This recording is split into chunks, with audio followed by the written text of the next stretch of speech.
नमस्कार मित्रांनो, स्वागत आहे तुमचं माझ्या डिवाइन वास्तू टिप्स या यूट्यूब चॅनलमध्ये। तर कालच्या व्हिडिओप्रमाणे किंवा काल सांगितलेल्या व्हिडिओप्रमाणे आज आपण शरीरातील 7 चक्रांच्या शेवटी सर्वात तळाशी असलेल्या मूलाधार चक्राविषयी आज आपण जाणून घेणार आहोत। हे चक्र आपल्या शरीराच्या तळाशी असतं, म्हणजेच पाठीच्या मणक्याच्या तळाशी असतं। विचार करा, जर एखादा उतुंग इमारतीचा पायाच कच्चा असेल तर ती इमारत वादळात टिकेल का? नक्कीच टिकणार नाही। आपल्या शरीराचं आणि आयुष्याचं सुद्धा असंच आहे। आपल्या ऊर्जा शरीराचा जो पाया आहे त्याला आपण म्हणतो मूलाधार चक्र। जर तुम्हाला सतत भीती वाटत असेल, पैशाची चणचण भासत असेल किंवा आरोग्य साथ देत नसेल तर कदाचित तुमचं मूलाधार चक्र विस्कळीत आहे। आजच्या या व्हिडिओमध्ये आपण पहिल्या चक्राबद्दल म्हणजे सर्वात तळाशी असलेल्या चक्राबद्दल सविस्तर जाणून घेणार आहोत। याची माहिती, याचं स्थान, रंग, तत्व असं बरंच काही मी स्वरूप तुम्हाला सांगणार आहे। तर याचं स्थान म्हणजे हे चक्र पाठीच्या कण्याच्या खालच्या टोकाला म्हणजेच टेलबोनमध्ये असते। याचा रंग गडद लाल आहे, जो शक्ती आणि ऊर्जेचं प्रतीक आहे। याचं तत्व पृथ्वी तत्व आहे। हे आपल्याला जमिनीशी आणि वास्तवाशी जोडून ठेवतं।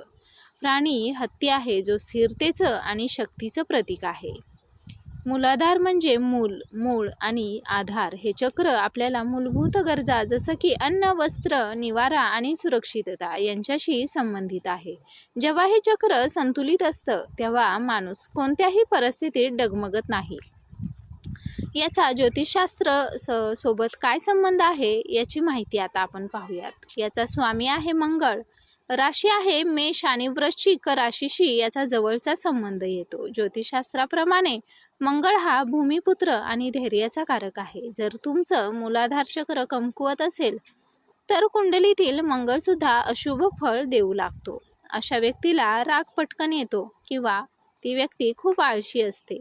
या चक्राला जागृत केल्याने मंगळ ग्रहाशी संबंधित सकारात्मक ऊर्जा आपल्याला मिळते। त्यामुळे धाडस आणि जमीन जुमल्याचे प्रश्न सुटायला लागतात। हे चक्र ब्लॉक असण्याची लक्षणे आपण पाहूयात। यामध्ये मानसिक लक्षणे आहेत, शारीरिक लक्षणे आहेत, त्याचसोबत आर्थिक लक्षणे देखील पाहायला मिळतात।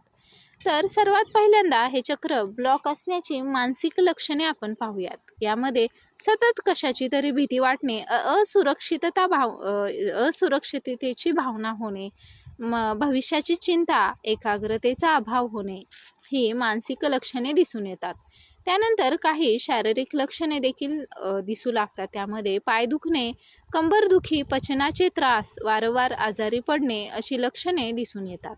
त्यानंतर आर्थिक लक्षणे पाहिली असता कष्ट करूनही हातात पैसा न टिकणे किंवा कर्जाचा डोंगर होणे अशी आर्थिक लक्षणे दिसू लागतात। मूलाधार चक्र संतुलित करण्याचे उपाय आपण पाहूयात। यामध्ये ध्यान असेल, मंत्र जप असेल किंवा योगासने, निसर्गोपचार, बरेच उपचार हे चक्र संतुलित करण्यासाठी केले जातात।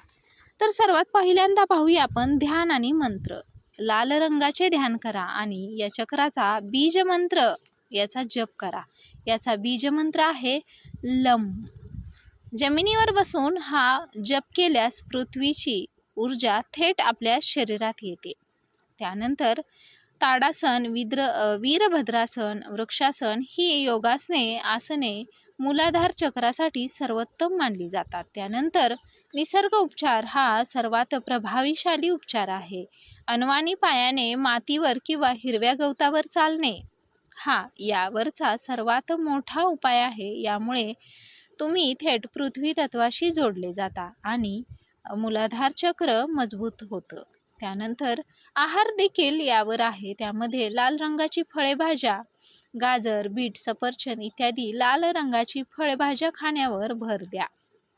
त्यानंतर सर्वात शेवटचा उपाय म्हणजे सकारात्मक अफर्मेशन्स। दररोज सकाळी स्वतःला हे सांगा की मी सुरक्षित आहे, माझ्या आयुष्यावर पूर्ण विश्वास आहे, माझा पाया मजबूत आहे आणि मी स्थिर आहे। तर मित्रांनो, मूलाधार चक्र संतुलित असणं म्हणजे यशस्वी आयुष्याची पहिली पायरी आहे।